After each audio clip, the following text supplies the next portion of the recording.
Welcome back into the Rounding Third podcast. I'm Nick. We got Sean and Harrison again tonight. How we doing, fellas? Good boys. How we doing? Not too bad, not too bad. Before we get going, make sure that you like and follow us on Facebook. You can subscribe on YouTube. You can also listen on Spotify or Apple Podcasts or wherever you get your podcasts. All right. We got this show, one more show, and then we're in Baltimore and Washington for the weekend. Can't wait for that. Yeah. Stoked. Praying for good weather for sure. But rounding third on the road. That's right. What did you say? The rounding third road trip, the RTRT. Yeah, the RTRT, rounding third road trip. That's awesome. All right. So here we go. Leading off, Pirates took 2 out of 3 from the Dodgers. Another great week from the Buccos. Is it time to take the Pittsburgh Pirates seriously? Absolutely.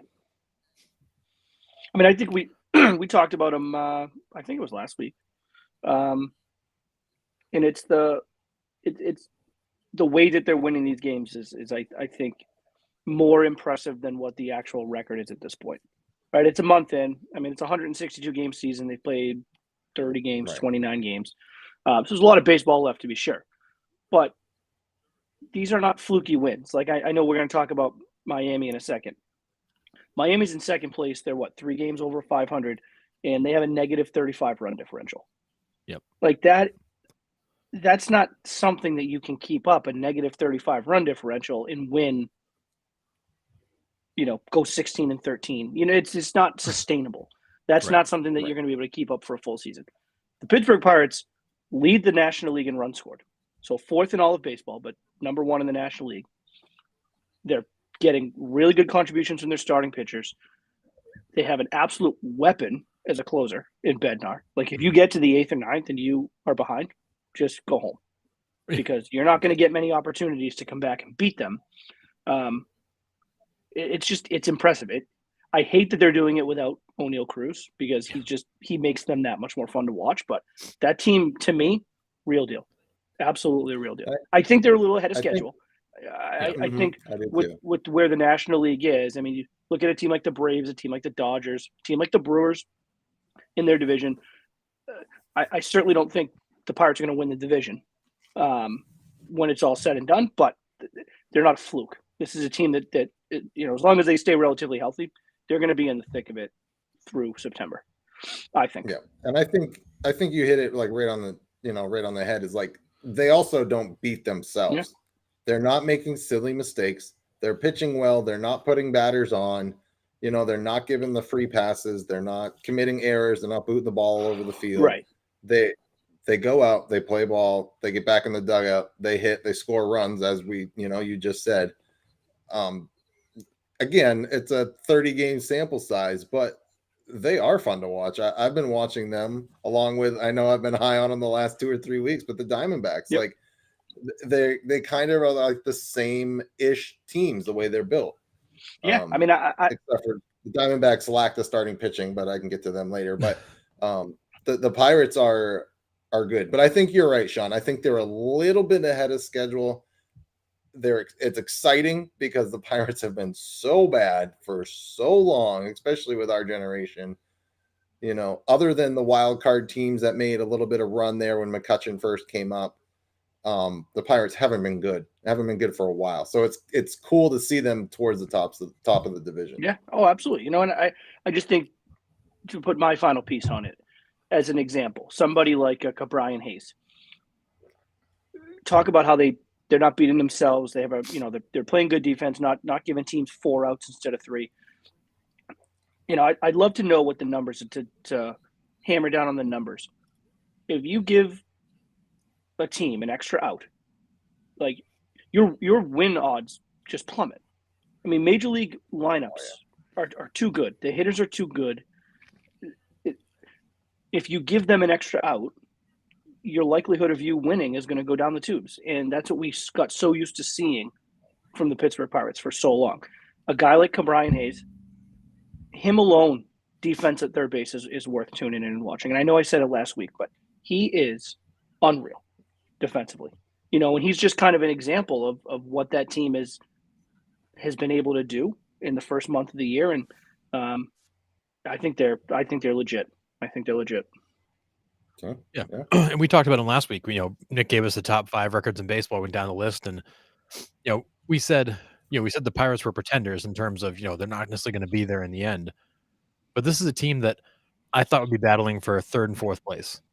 I think it's a team that's legitimately battling for 2nd or 3rd place in that division. I still think the Brewers probably emerge because I'm not betting on this Pirates team to do this all year yet. But I don't think they're going to just like all of a sudden fall flat on their faces and be 10 games out either. Like I think they're going to be around all year. Like Sean said, they're definitely a little bit ahead of schedule. They've got a tremendous young core, and we've been saying for the last year that they've got all these young players. Like, let's hope they all come together. Let's hope they hang on to some of them. And they've done that. They signed some contracts to keep these guys around. It's a super good young core.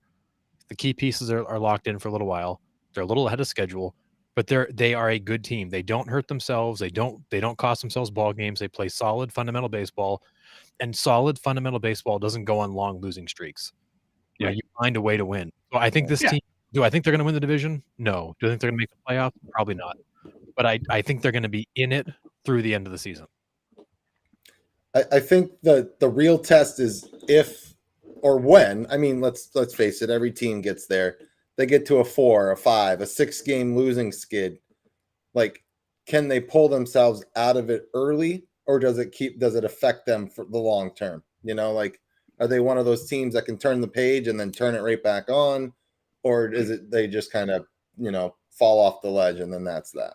Yeah, I mean, that's where youth could play a role into not being able to pull themselves out of that rut, but they're professionals. The scenario that you just laid out is going to answer the question of whether they're legit this year or not. And if they can pull themselves, if a 4-game losing streak ends at 4, rather than goes from 4 to 7, 8, 9, then yes, they're legit. If they go on these long losing streaks, then they might be 1 or 2 years away, which I personally think they are.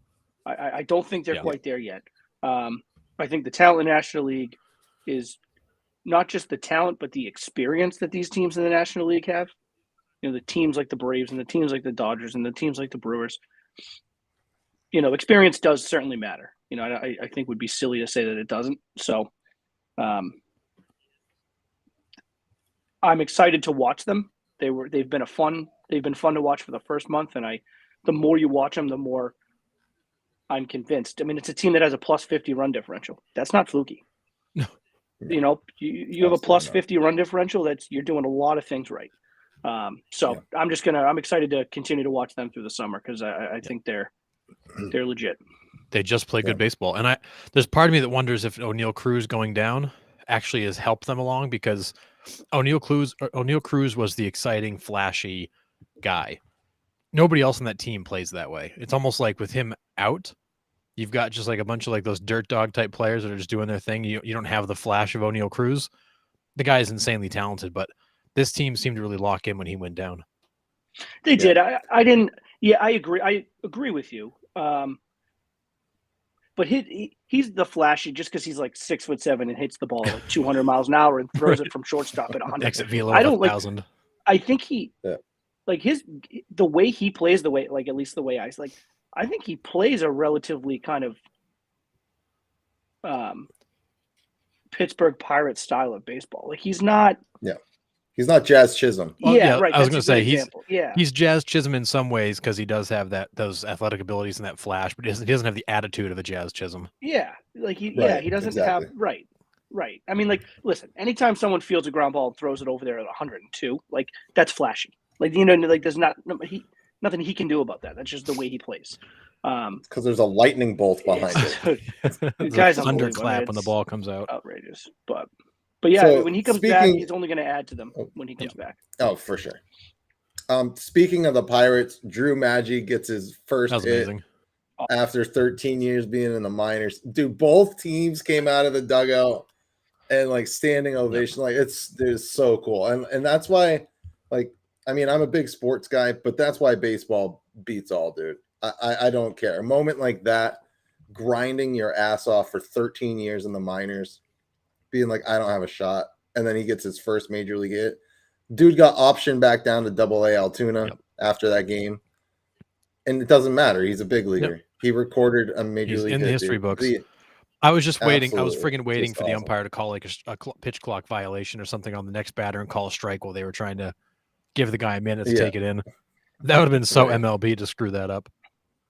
But man, it was so good. But It was a nice little laser up the middle too. Like it wasn't a blooper. Like he hit that thing on the screws. no, yeah, he did. Drove in a run. All right. Also talking about the plus 50 run differential. That game in Mexico City between Jeez. the San Diego Padres and the San Francisco Giants. Game 1 was 16-11, the Padres over the Giants. Now, this game was played at an elevation, I believe, of 7,200 and something feet, which is 2,000 feet higher than Coors Field. And Coors Field balls fly. Yep. These things were rockets. Even the balls that stayed in the park were traveling at ridiculous speeds. I think it was Crawford that hit one down into the right field corner that literally got to the wall in under a second. Yeah, Like, it was almost like, I mean, we all did it. Everyone did it as a kid. It was almost like they had like aluminum bats hitting golf balls. Yeah. It was legit. Yeah. That's almost like what it seemed like. It was like, what is happening? The way it was, the balls were just absolutely just jumping off the bats. Yeah, remember that game Insane. MLB Slugfest? It was like watching that. I mean, everything had like a vapor trail behind it, fire behind it. Like I remember, Machado's second home run of the game to one to right field.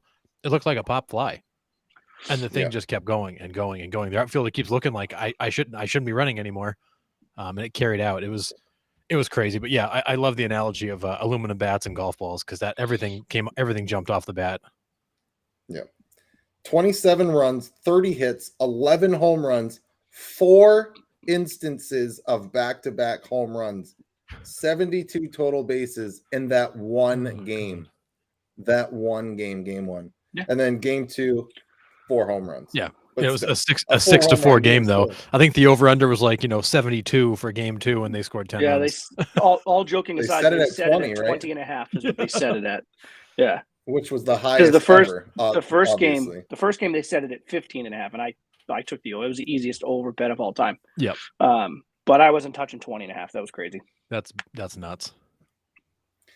So staying with the Padres a little bit. Well, they've already announced 2 teams to play there next year. Yeah. And it's the Rockies and Astros. I don't know if I like it necessarily at that 7,500 foot altitude. That's a little like, and it's 320 down the line, guys. Yeah. Like it ain't Coors Field where it's 340 and then 420 no, to the, it's like a high school field you're playing on. Yeah. I don't know. Like, God bless the pitchers that have to go up there and give up, a 25 ERA. I'm telling you, if you go in there and you throw like a friggin' 3-hit shutout or give up 1 run, there should be like an award given to you for surviving that field. Yeah, crazy. But staying with the Padres, Xander Bogaerts has now reached base safely in all 30 games as a Padre. That streak is still alive today. Crazy. Impressive, Yeah. man. And what's amazing about that team is that really he's been the only bright spot on that roster so far this year. Yeah.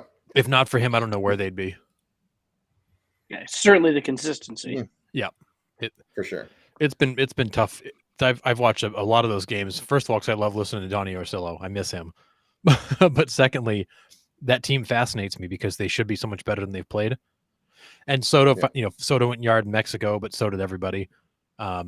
He continues to look a little off. Tatis looks good for spurts. Machado has looked good in the spurts. Xander's been the only guy every day that's really shown up and given him something. The pitching's been pretty erratic. That team's it's just tough to figure out where they're going because you haven't seen a clean stretch of a few games where you had more than 1 or 2 guys really performing. Right. I mean, I think they'll find it. That's a team full of professional baseball Agreed. players. You have leaders in that clubhouse. Matt Carpenter's been there before. He knows how it's done. As much as everybody in the Boston area hates Manny Machado, he's a pro. You know what I mean? Like, these guys will. Oh, absolutely. But he's a pro. Xander Bogaerts he's always been the model of consistency. Yep. Like, he might not be the rah leader that like some of these guys, but he's there for, to lead by example. Like, I'm not worried about the Padres. The Padres are going to be fine. They're going to be there at the end. they're just too good not to be. Yeah, It would really shock me if they didn't. It helps. It absolutely helps that they're in a division that it's not being, no one's running away from them. They're 15-14 and they're a game back. So it's like, everything that you guys said, they're going to put it together. It's not a team that I'm concerned about. I'm not raising any alarm bells or anything like that when it comes to San Diego. The manager has been through it. The manager knows what he's doing. It's a veteran team. They'll be totally fine. And, as long as they can just remain kind of just keep going with the flow of traffic, right? Like just make sure they're not running. No one's running away from you. And, you get to those dog days of July and August and you're going to look up and they're going to have a 3 or 4 game lead. So they'll be fine. I think the watch out for San Diego is that they're under 500 right now against teams that are better than 500. Yeah. And then their expected win losses, they're 2 games better than statistically they should be. So not that means a lot right now. Granted, you're only 29 games into the season, but what this is saying is that they've basically outplayed their statistical line. And we'll talk with the Marlins here in a little while, where it's a really bad version of that. But they've got to get it righted because they've given up the 5th most runs allowed in the National League. Like they've scored a bunch of runs. They've given up a bunch more. They got to figure that out. Yeah. I mean, it's what you just laid out numbers wise. It's just tells us, or I should say, backs up just kind of what we've said. They haven't been good against good teams. I mean, that's right. I mean, that's kind of how it works. And if you watch them, the eye test will tell you, like, the games that they're winning are the games that they really should be winning. And then there are even some games they should be winning that they're not winning. So, but again, all that to say, you're a game over 500, you're a game behind the first place. Like, you'll be fine. I'm not worried about them at all. Yeah. And that's a great point in the West, because 15-14, you're 1 game out. In the AL East, the Red Sox are 15-14 and 8 games out. 8 games out. So it's a bit of a different story in different divisions. Yeah, I mean, it just real quick, talk about the AL East. I mean, there's never been a division where the entire division finishes over 500. Never in the history, or the 30 years since the alignments and all this. Never been. There will be this year. There's a chance. There's a chance. With a balanced schedule, I think it's very possible. Oh, I think it's possible. Sure. The AL East would be the only one to do it this year. Yeah. There's no other division that has a chance. The AL East is the only division, but we'll see. I think the Sox, what we see from them, this is kind of what they are. Yeah. They're a team that's going to be around 83, 84, 85 wins. I mean, it's just kind of where they're going to be, between 80 and 83. Yep. That's right at 500. Yeah. I just don't know if I got 83 heart attacks in me, though. I'm just being honest. They make them interesting, that's for sure. Oh my God. You'll be fine. All right. You'll be fine. You'll be good. Yeah. Mm-hmm. All right. Speaking of being fine and being good, and we have talked about this guy for the last month being like, yep, he's like, a month out. Nope, just kidding. He's 2 weeks out. Okay. Bryce Harper is back tomorrow. Officially cleared to come back in the lineup tomorrow. Got cleared today. What was the day total? 157? 160 or something like that. Yeah, it looks like it's 159. It's either 159 or 100 or 160, days from surgery. And he's back playing at the highest level. Yeah. Unreal. So insane. Yeah, I mean, and he's going to DH primarily, which makes a lot of sense. He may get a little bit of time at first base, but not right away. He's probably not going to play every day. He's going to need some rest in between. But I think that's another team that has really, really underperformed, and could use the spark him coming back. Yeah, I mean, I think Philly's not a dumb organization. I think they recognize kind of where they are in the division. They're another team, 15-14. They're another team that's 1 game over 500. Yep. And they kind of have to shit or get off the pot. I mean, I know it's early, but it's one of those things where it's like you got to start stringing some wins and win some series and get yourself back into the race here. I mean, you lost in the World Series. No one really expected you to go there last year. You spend that big money on Trey Turner. You got this, big linchpin piece now that's locked in, and Castellanos and Harper and Schwarber and the names. I mean, we know the names, and they just haven't really been able to put it together.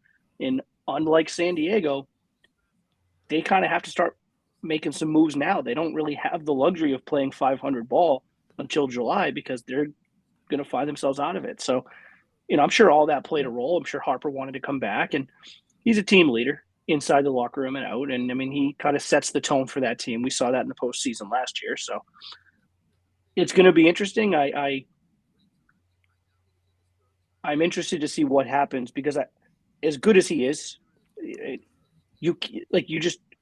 can't come out and just like hit 400, right? Like he's going to struggle at the beginning. He has to.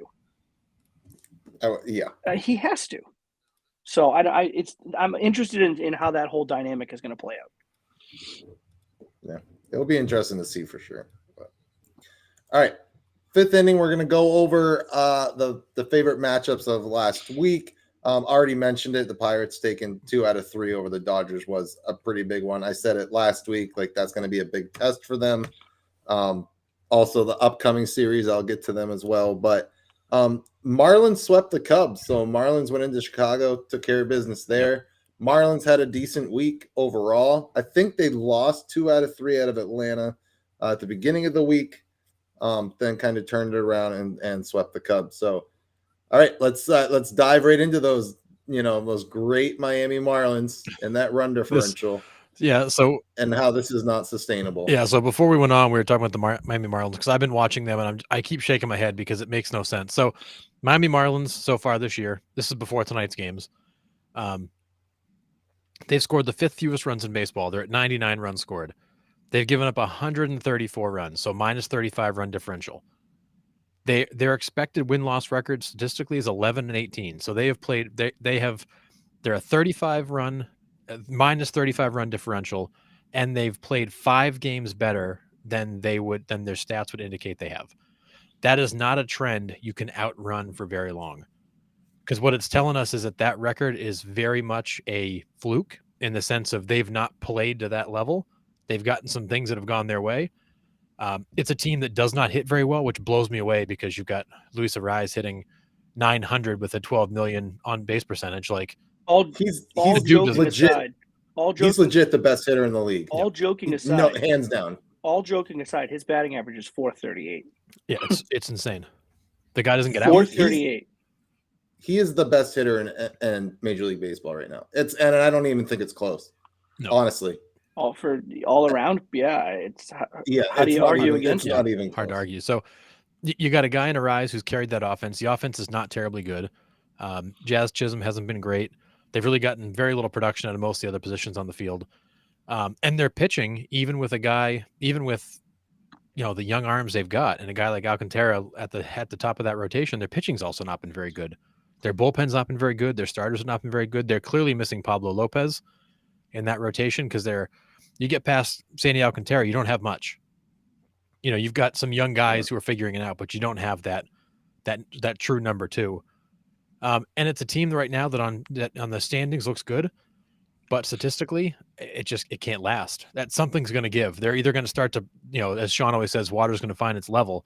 Like they're eventually they're going to end up where they should be, which is not a 16-13 ball club.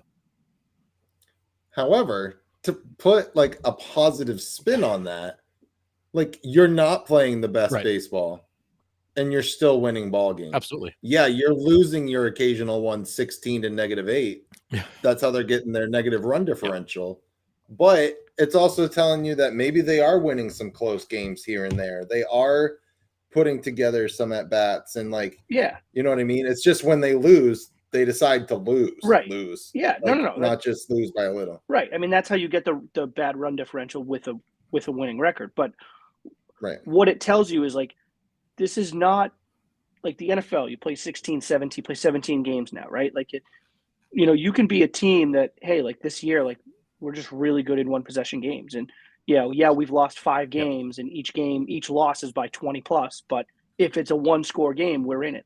Baseball's 162 games, man. I get it. Over the course of an entire summer, like you're gonna lose your share of games where it's like you leave 11 guys on base because you can't score runs. Right. Like eventually, you're gonna give up that back-breaking hit in the 8th inning. and like it's gonna, Yeah. turn a 3-2 ball game into a 5-3 loss or something like that. Like you gotta, Right. You got to be able to play complementary baseball, and Agree. and I haven't watched a ton of Marlins, but that's something that they don't tend to play. The days that the pitching does show up, the hitting is non-existent. The days that they find ways to get guys on base, no one's bringing them in, and they have 12 guys left on base, and they're losing a game 16-4, but they probably should have had 8 or 9 runs in the first few innings because you had all these guys on base. Like they just don't play a complementary style of baseball. So, like to me, like that's just I don't want to call anyone a fluke. I mean, it's early; it's only been 1 month in, but this is not a team that is going to finish second in this division if they play like this. Like this is not a second place team. Well, and to further that point, I mean, the Marlins have won 16 games. 9 of them have been 1-run games. They're 9-0 in 1-run games, which nobody finished with a record like that in 1-run games. But to win 9 of your 16 by 1 run, you're you're either getting blown out or you're winning super tight ball games. Again, that's not a great formula for long-term success. You can get away with it for a little while, but again, I don't think they're a bad team. I just don't think they're a second place team in that division. I'll say this: if they just kind of rein it in a little bit and they just kind of knock off some of the sloppy play with the lots of guys left on base and 2-out runs pitching wise, it's been a killer for them, giving up 2-out runs. It's like get out of the inning, those kinds of things. If they can clean that up a little bit, a team that is so good in 1-run games is a scary team in the postseason because pretty much every postseason game, right, it's like a 1 or 2-run game. So if they can find a way to kind of clean this up and make themselves like a decent postseason team, they're going to be a hard out. They're going to be a hard out. Yep, agree. Yeah.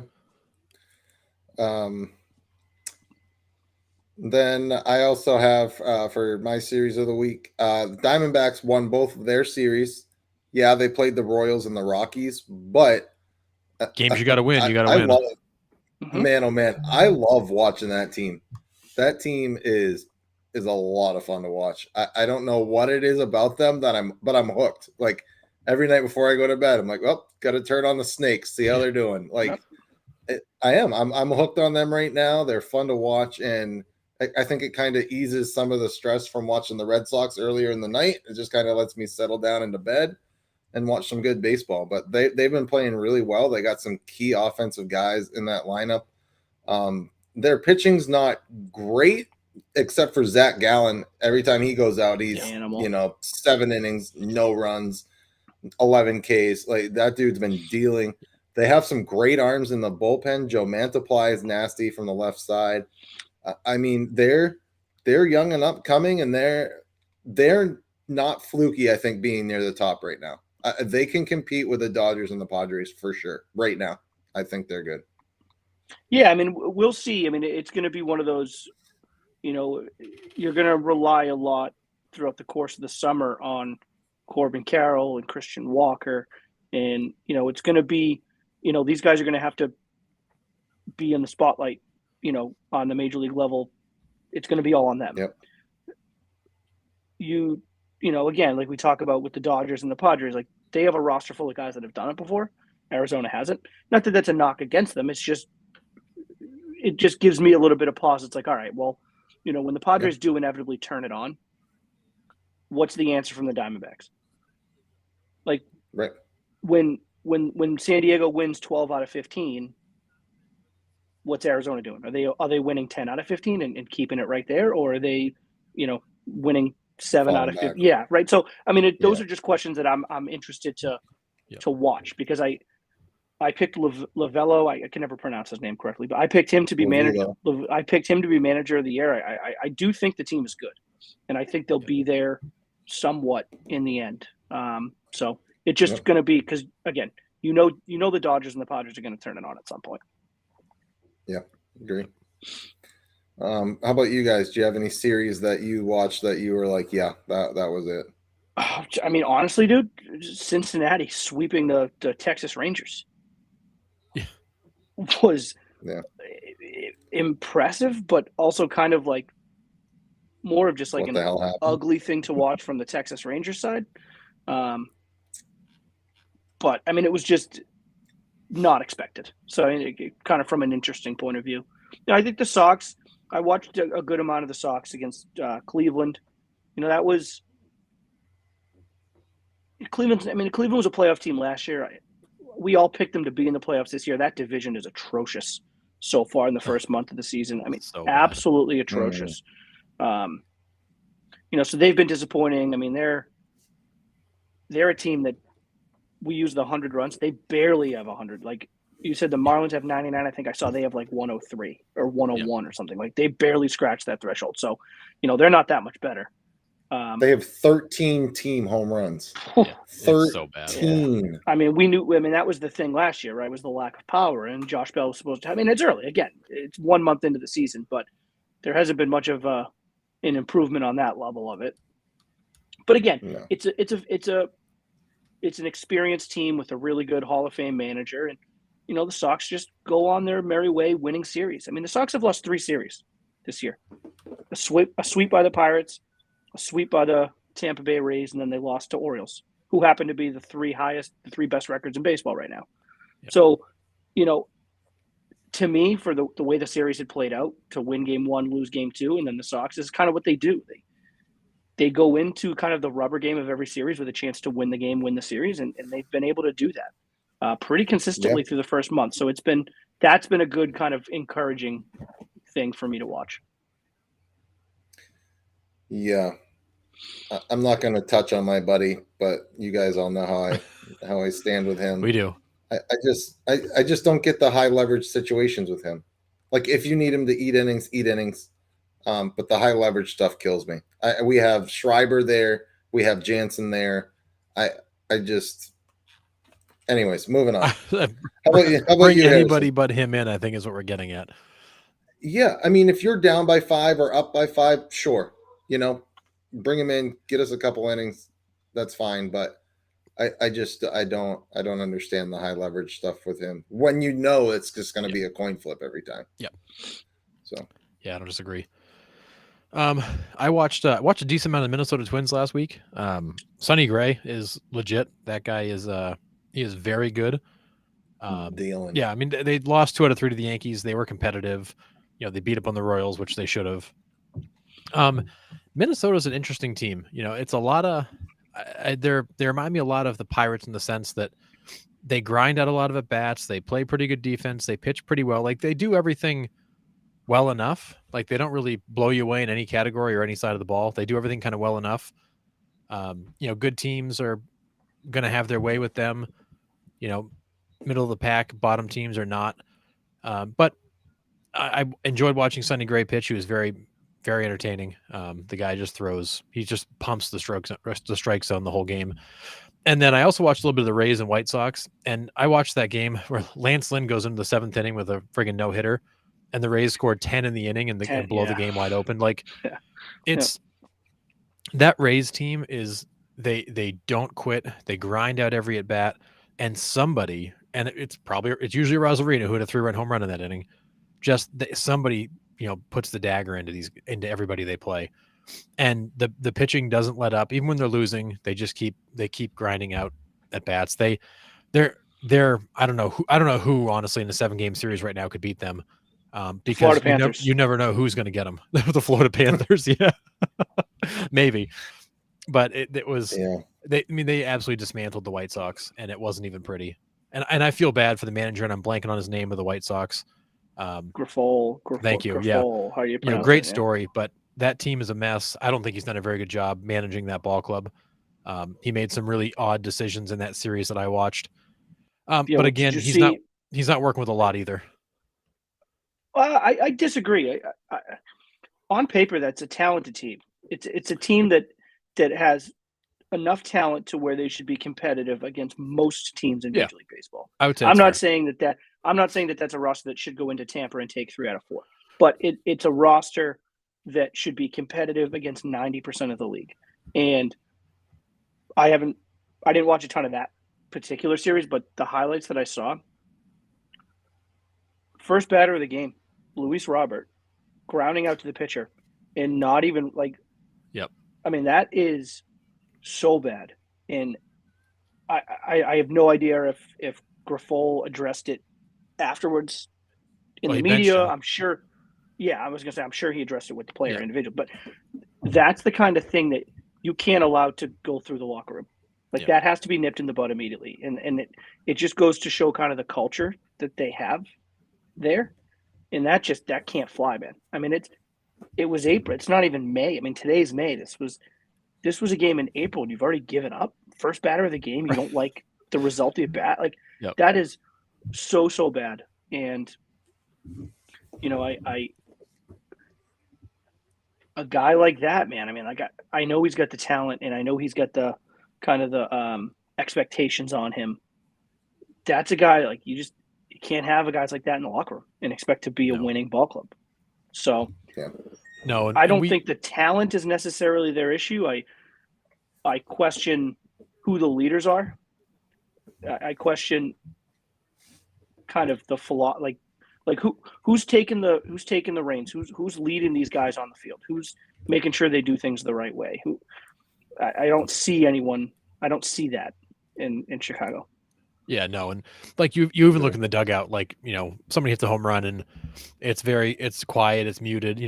You got other teams throwing sombreros on in Mexico City and laundry carts and chains, and there's the White Sox have nothing. Like that team has no real character. I think Grifol has made some interesting moves. Like I think he blew the management in the bullpen in one of those games. Again, is that team talented? Yeah, I agree with Sean. There's some talent on that team. Are they loaded? No, but he's not really used them well enough. Right. And I look at the Luis Robert situation as a bad one. And, thankfully he did bench him right away. And I don't think it came up after that, but we talked about a guy like Marmol in St. Louis, who kind of publicly took a couple of guys to task. That team's actually gone backwards since then. St. Louis is in the same kind of free fall. I mean, that's a team that's 10-19. They've been terrible against good teams. That team is way too good to be where they are. I think the White Sox are in a very similar spot where, the Cardinals, you lost a bunch of veteran leaders. You lost Yachty, you lost Pujols. Like that's a team trying to figure out who they are. And Marmol's kind of trying to bully his way into that role and it's not working. Then you got the White Sox who really haven't had that person in a while. They still don't have him. And you've got a rookie manager on top of it. So two teams that just seem to lack any real direction right now. And are great examples of what that means because they're both sitting in the basement playing really bad baseball. Yeah. Yeah. Any other matchups from last week that you guys like really caught on to? No, not really. No. I know there's some good ones coming up this next week. Again, we'll bring them up. Pittsburgh Pirates. This is going to be a big test for them. Nick is a Pirates fan if you can't tell, just saying. Well, the Pirates I think they're going into Tampa, and then they got the Blue Jays going into Pittsburgh. Yeah, they're going into Tampa starting tomorrow night.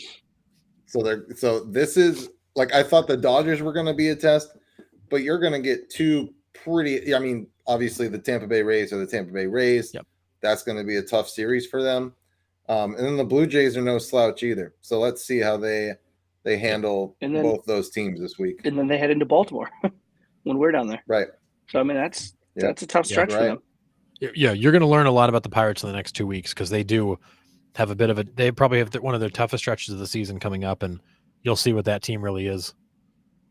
Dude, we're 3 series away. That's sick. Mm-hmm. Like you put it into terms. I know, like right? That's sick. Love it.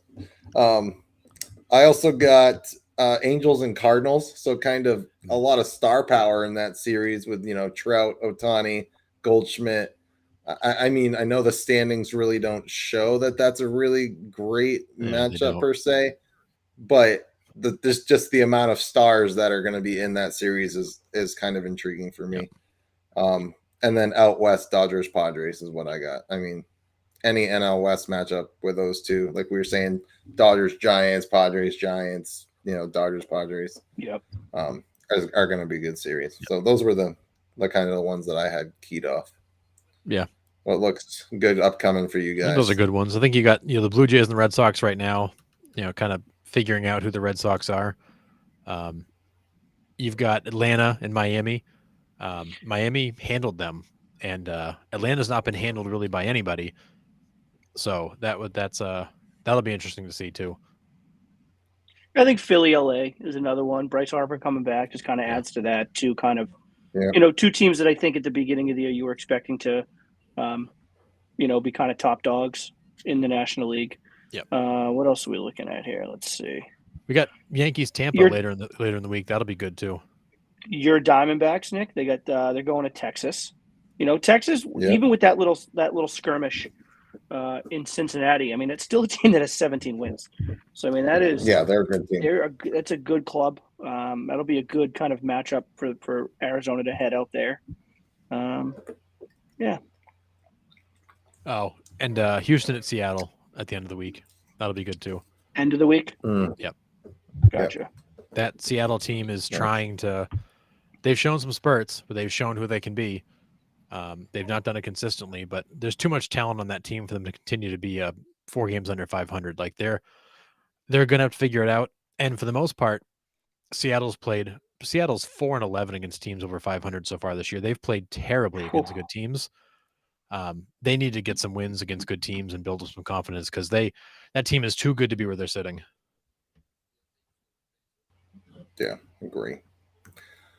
All right, we're going to move on to the rounding third question, which I threw out a little bit late this week. After the first month of the season, after seeing what has transpired in these last 30 days, are you making changes to your World Series picks? And if so, who are they? Yeah, I mean, yes. I think if you don't have Tampa in it for the American League, you're crazy. Yeah. Right. I mean, it's in National League. I'd say Tampa, Atlanta. Atlanta's just been impressive. Milwaukee, good record. I don't know if I believe in them to kind of get through the whole postseason. I'm in the same boat as you on that, Sean. I'm not sure that I'm buying into Milwaukee yet. Yeah. Like they look good for a few nights, then they look horrendous for a couple. I just can't.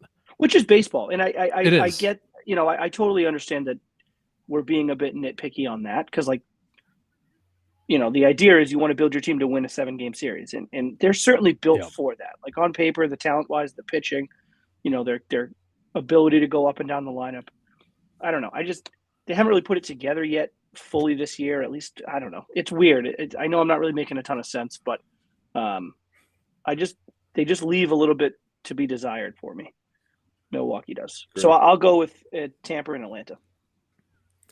That's been like Milwaukee's story for it seems like the last 15, 20 years. Like, they're there, but we're Milwaukee, like, they're good. It feels like the Brewers feel like they've always been like missing that one final piece to put it all together. Like they're always close, but they're missing that last piece. Yeah. But I don't even know if they're missing any pieces. Like what piece would you say they're missing? I mean, for Milwaukee, it's they still don't.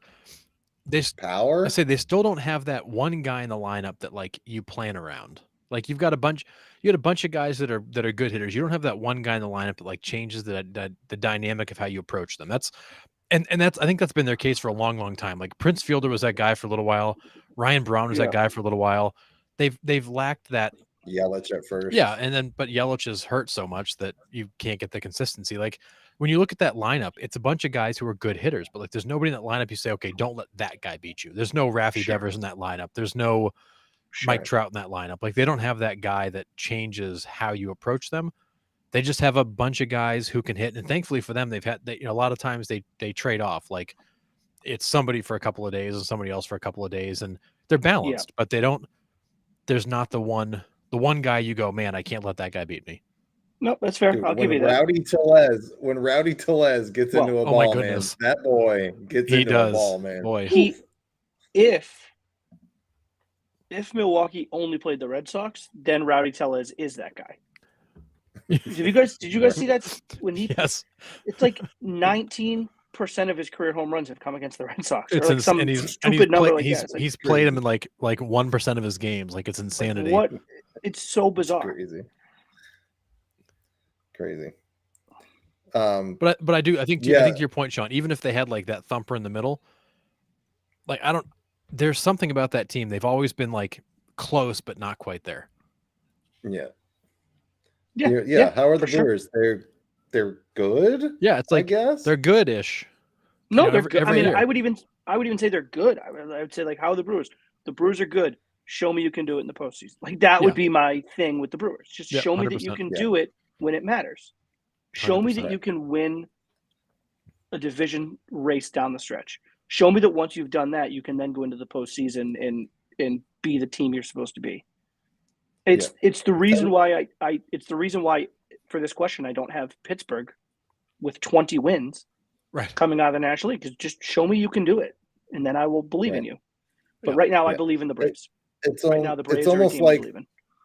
yeah, it's almost like the A's in like the early 2000s where they were like pretty good regular season teams, and they get to the postseason and they just Yeah. they pee the bed. Yeah.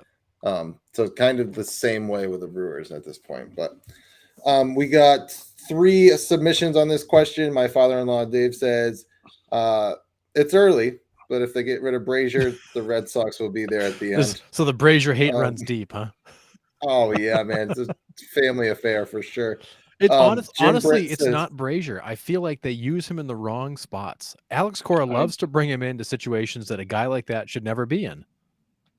And I mean, I agree with that. That was kind of what I was saying. Is like you can't just keep putting him. No, I mean, he's not a high leverage guy. and you guys are both right. Like he can come in and absolutely dominate for an inning, and then he comes in the next night and gives up 7 on 10 runs. I mean, 10 hits. He's I think a clean inning guy in a game that's not close. Yes, it's Yeah. That's who he is. yeah. I think You're it's up by it's 3, pretty bring well him in. established that he is just terrible. Isn't even to begin to describe it when he comes in with guys on base. I mean, it's Oh yeah, it's like historically you just bad. you just have to laugh because it's so bad. That's exactly what I'm doing. I'm not entirely sure where the Brazier love comes from. I wonder if it's some semblance of like the devil you know versus the devil you don't. Like hey, like we know generally what we're going to get from him, and if he hits his spots, then we'll be okay. He's got pictures of like Cora massaging a trash can or something. Like I can't figure it out. Well, he's got to have something. Sure. He's got to have something. He's got mad dirt on somebody. He's got to have something. But, Jim Britt says Rays for the AL, and still think the Padres are going to turn it on and be an absolute beast in the NL. The Padres are my pick in the NL to start of the season, and my pick now would be the Braves in the National League. Braves are number 2 for me. Padres are number 1. I just don't get the warm and fuzzy. The Padres are going to get all the way there. But if anybody should get all the way there, that Padres roster should. Like that team should be there. And I think it's exactly what happened last year. If they get into the playoffs, no one's gonna want. No, nobody's gonna want to see them in a 5-game, 7-game, doesn't matter what series like that. Yeah, that lineup can absolutely turn anybody around. Yeah, absolutely. And then Nick Fanning said Braves and Tampa Bay if we're just going by paper. And I mean, I think that's pretty much the running consensus right now. Those are my 2 picks right now. If the season, the way the season is trending right now, it's definitely those are the 2 teams that are playing that are the most complete, that are playing the most complete baseball at this moment, I believe. Yep, I agree. Totally agree. All right. We are going to start heading home here. We got some news to wrap up. Brian Reynolds, again, sorry for the Pittsburgh Pirates podcast here, but Brian Reynolds signs an 8-year, $106 million extension. So he's like, you know what? We're actually like winning ball games. Maybe I'll rescind my trade request and stay in Pittsburgh. And I'll sign my extension now. Thanks. That leaves only 3 teams that have not made a $100 million deal. A's, shocker. Kansas City Royals and the Chicago White Sox are the only 3 teams left in MLB that have not made a $100 million deal to a player, which I found kind of crazy. We were talking a little bit before. Surprising that the White Sox hadn't with, Maglio Ordonez and Paul Konerko. What was Benny's? Was his like 85, 86? No, I think it was in the 90s. I'm going to look it up because I know that was the highest one they've ever signed. Yeah, it was 5 years, 90 million, something like that. Yeah, let me see. That sounds about right. But yeah, I mean, Oh, the Jesus. Royals, 575. 5 and 75. Dang. That's the highest they've ever the signed. highest they've ever So signed. 15 million per. 15 per. Yep. Well, and that was my Let's quick reaction. math. Like, you're telling me that like Magglio Ordonez at his prime or Paul Konerko in his prime didn't get a 9-figure deal? Like, that blows my mind. Or like Mark Burley. I mean, they've had some good pitchers. Blows my mind. Yeah. Or even the Royals too. Like Salvi Perez. They didn't sign him long No, term. he only got like a 4-year deal out of them. They didn't want to commit to him long term. They've definitely paid guys at higher average annual value. It's just not the years. Right. And then obviously the Oakland Athletics, which barely pay their players $100 a year. So yeah, and that team, they're playing like it too. Yeah, we'll get to them at the end. My God. Yeah. So only 3 teams left that haven't signed a $100 million deal. But I just thought it was funny. Like, I think Harrison, you're the one that sent us the text and was like, "Oh, the Pirates are winning." Brian Reynolds sends, Brian Reynolds extends his contract. So and after he was actively shopping, like he was shopping. I don't think the Pirates were, but he was like, "Hey, I think somebody come get me." And I think Brian Reynolds' point all along was like, "Show me you guys are committed to winning, and I'll stay. But until then, I'm not." And that was looking around, going, "Okay, we're in good shape." That's what I was. That's exactly where I was going to go with it as well. I think he was pretty open about the fact that he looks at himself and what he's done in his career numbers, and he wants to be on a winning team. He wants to be on a team that is going to matter, and I certainly don't hold that against anybody. And I think he's seen this team for what it is, and it's like, listen, there's young, like, these guys aren't dumb. He knows the talent they have in the minor leagues and the young pitching staff that they had and the talent coming up. And it was like, hey, give these guys a chance. Let's put it all together and see what happens. And I think he's more than happy to stay. Yep. As long as they're giving them, as long as the organization has given the players a chance to win, he's all for it. Give me a reason to stay and I'll stay. But until then, I'm not. That ball that Jarren Duran just hit was an absolute moonshot. I don't know if you saw that. I didn't. No, I got to say, I still have my reservations about him just because of that whole Rafael Tapia situation. But I know why the Red Sox are so high on him. The guy is talented, but if they could do that, if he could jack up the effort in the outfield, I'd feel better about it. Well, I haven't. He's been fantastic since he's. This year, he's been back up. He really has. Yeah, I think he got the wake-up call last year. I just think, I mean, we said it last year when it happened. I mean, you get one shot at a first impression, right? And that's not just in baseball. That's in life. 100%. Like, you get one chance at a first impression, and the way that he went about, like, I will never forget that. No. Like, Jarren, like, for forever and always, like, Jarren Duran will, to me, be the guy who, when things don't go his way, he gives up. And that is probably not a fair thing to say because it was one instance, but like it'll be in my head forever. But all that being said, he's been awesome. He's been absolutely awesome. Yeah. He's been great on the base paths. He's been very good at the plate. He's been fine defensively. I haven't really noticed anything. I don't know what the defensive metrics would be telling us. I haven't looked at them, but I don't think he's been an issue in center field. No. No, I think you're right. The Red Sox have been high on him for a long time because he is talented, and he is talented. There's no taking that away from him. It was always a matter of like what was going between that guy's ears, and was he major league ready? Yeah. All right. Aaron Judge heading to the 10-day IL along with the other 40 members of the New York Yankees. If you have not seen this laundry list of players on the IL, it is quite impressive, even for the Yankees standards, who always get hurt. This one is quite substantial. Wild. There's 18 names on this list or something like that. It's pretty crazy. Hundreds and hundreds of millions of dollars on that. Yeah, on that list. I saw the figure today and I didn't write it down, but it's over 100. It's like 117 point something million. But what was amazing, and I made the comment to you guys of, I kind of forgot about Carlos Rodon. Like I forgot he was even in New York because we haven't seen the guy in 2 months. Mm-hmm. Right. Crazy. Speaking of other injuries, Robbie Ray is for the Mariners is out for the season to surgically repair a flexor tendon in his forearm. So I believe that is like one of these things, like right in your lower forearm It here. is. It allows you to So, snap. Yeah, like goodness gracious, I can't imagine that recovery is going to be very fun. But he's done for the season. While we're on the Mariners, they did drop their City Connects, and those things easily Fire. are number one on my And- list. It's not even remotely No, close. I had to admit, I have not been a fan of most of the City Connect jerseys. And this one I looked at and went, done. I'll take it. I like that one. Book Yeah. it. Yeah, they were heat. They're so good. Absolutely. And now that I understand the Rangers uniform, I like it. But the sad part is the Rangers had to take the time to explain it because nobody got what they did. But the nod to the Seattle Pilots and those colors, and just the old like Trident Mariners So like good.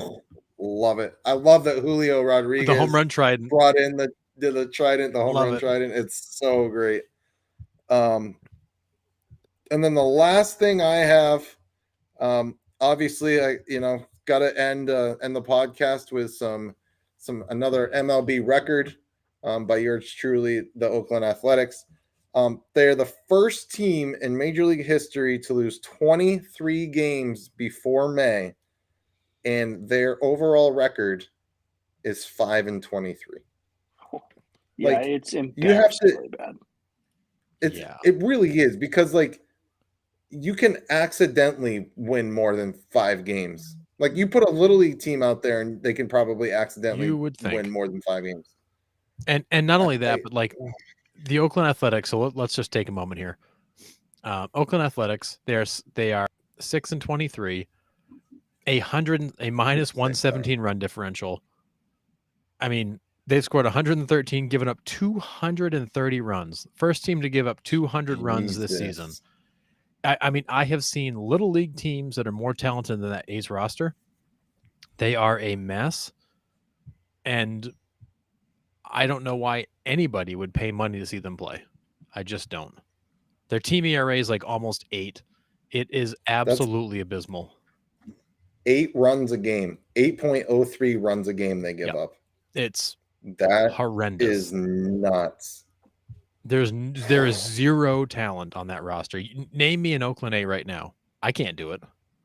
James Caprielin. You cheated.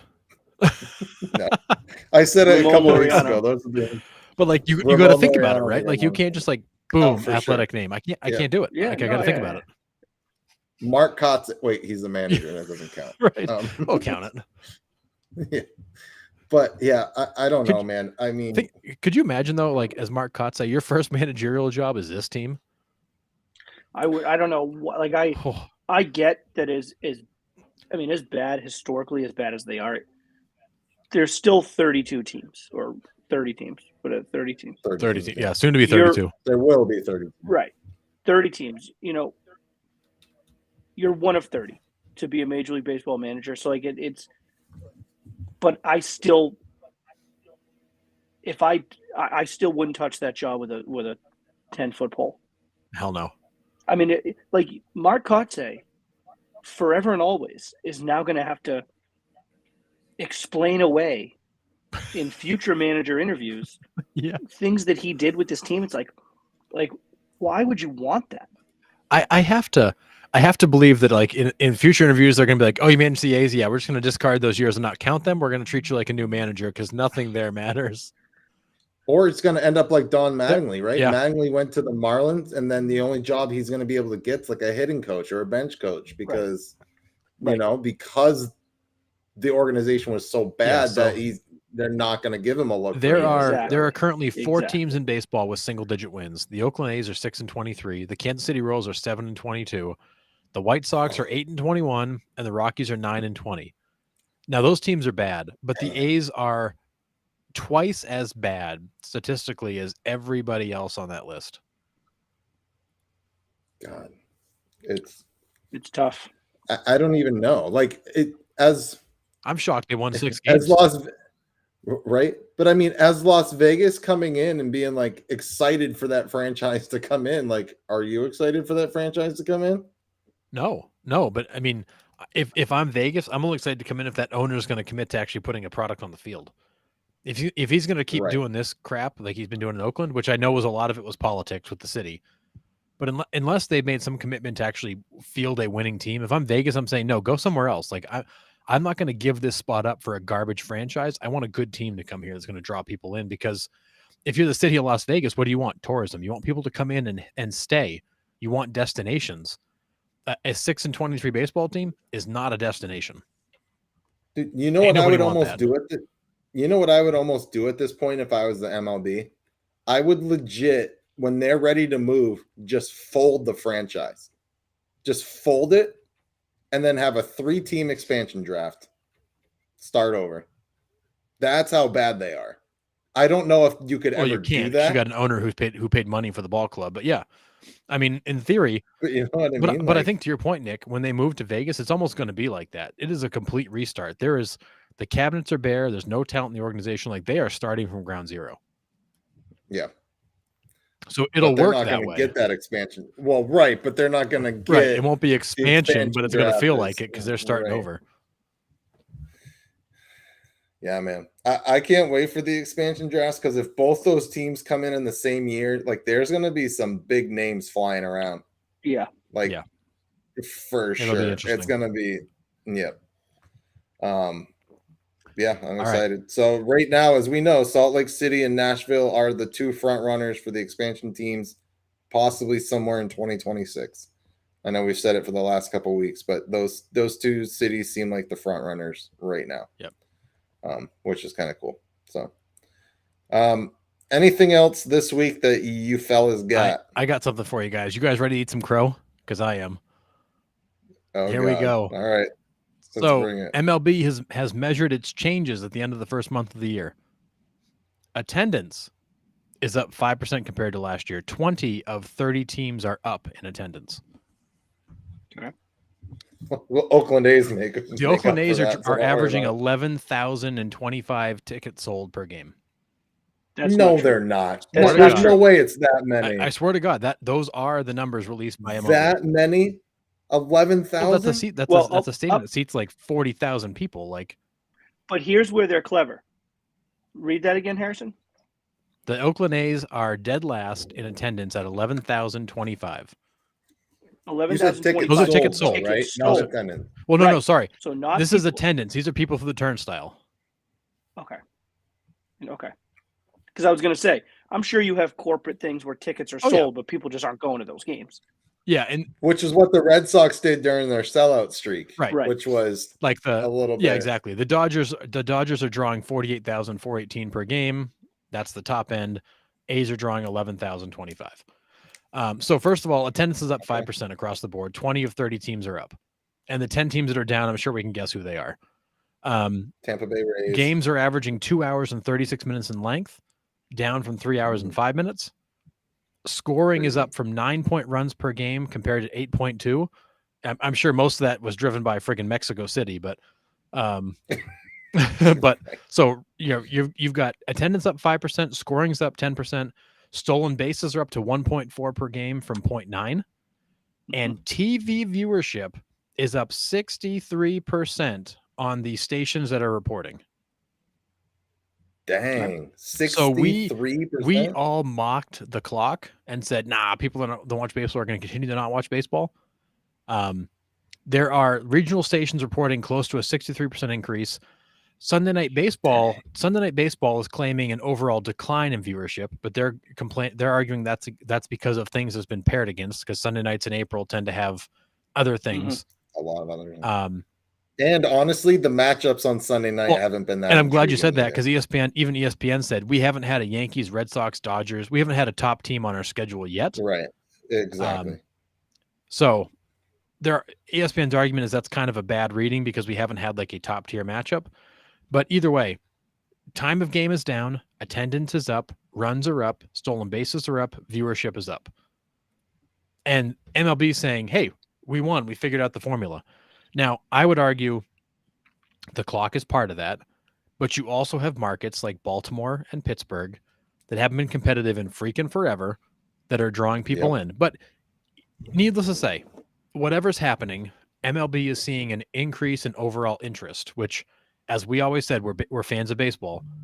That is huge for the game of baseball to see those kind of trends. Is it all pitch clock related? Of course not. But is the pitch clock hurting? I don't think so. I think it may actually be drawing in fans we didn't have before, but I do think we're drawing fans in from markets that were for so long disinterested because the team was terrible that we're getting a bit of a blend. But either way, good news for baseball. At the end of April, everything they wanted to see up is up. Yeah, I mean, I think that's great, right? I mean, less time I'm sitting in front of the TV watching the team. I'm seeing more action, right? More runs. Like my ADD is being satisfied, right? And can I just say, ADD wise, that MLB big inning, greatest thing ever invented. Is amazing. Yeah, it's great. Yeah. There's nothing that makes my ADD happier than big inning. It's NFL red zone for baseball lovers. It is amazing. It's so great. But yeah, I mean, you're getting more action in a shorter amount of time. That's naturally going to bring more people in, right? Offense sells tickets, sells viewers, sells eyeballs. That's just how it is. This is, like I've said before, I want to kind of revisit this in the middle of August. Yeah, agreed. Yeah. Like, are we going to see, even if it stays right here, if it plateaus here for the rest of the season, I think that's a win. Exactly. Like if it doesn't decrease, I mean, even if it increases, like obviously that's a win too. But if it plateaus, I think that's a win for, oh my goodness, the MLB. And what I will say is that teams are reporting that they're feeling an impact of the concessions because the games are shorter. So they're selling less beer, less food, etc. Whatever. I mean, it is what it is. And a lot of teams and even some of the players started to get into it with, what inning do you cut off beer sales because the game's moving a little bit faster. They're trying to push that back. It used to be like the 7th inning, you couldn't buy beer after that. Right. Now it's like the 8th inning. Players are like, well, Jesus, we got people that are drunk in the stands by the 7th, 8th inning now because they're pounding beers to get ahead of the schedule. And, the environment's not the same. And, there's still some stuff to be reconciled with, but ultimately all of the stats that MLB tracks in terms of interest are trending in the right direction. Batting average is also up last I saw. They think part of that's a shift, part of that's just the change in how things are going. So as much as we railed against some of the changes they made, I do think some of them are working and the product they're putting out there is at least drawing more eyeballs. But if you get the increased viewership, you get more money from TV than you'll ever get from concessions. And even though sausages are $12.50 a piece, like you're still going to make more money from more viewers being on the boob tube, exactly. And getting. And I think your point is right, Nick. Like, okay, April, cool. We won April. April was a win. What's it look like in August? What's it look like in July, September? Like, are those fans that are tuning in right now or going to games? Are they still there? Did they watch a couple of times? Or did they go to one game and be like, that was cool, I'm done? Or are those people going to stick around and become fans long term? Yeah. Agree. Anything else? No. Nope. No. All right. Another great week of baseball. Like I said, next week is our last show until we are in Baltimore and DC. We're going to see the Pirates against the Orioles on Friday, and then we're going to see the Mets against the Nationals on Saturday and Sunday. One of those nights, most likely probably Saturday night, because Saturday's the day game, correct? Yeah, the 1:00. Okay, so I think we're gonna probably pop on Saturday night, do a little podcast before we go our separate ways, but we will be together in a couple of weeks, which is going to be an awesome baseball weekend. Can't wait for that. Keep your eyes on the page on the 12th, the 13th, and the 14th of May because we'll be dropping all kinds of extra videos out there. We'll probably pod somewhere from a hotel room, and we'll have a good time. Yeah, absolutely. RT, rounding third road trip. That's right, RT squared. But we will be on next Monday at 8 p.m. But just remember to please you can share our video, our page. You can subscribe on YouTube, and you can also listen on Spotify, Apple Podcasts. I do that all the time. Apple Podcasts or wherever you get your podcasts. Give us a 5-star review. So it gives us, more viewers, hopefully more recognition. And all your support is greatly appreciated. And we will be talking to you guys next week at 8 p.m. on Monday. See ya.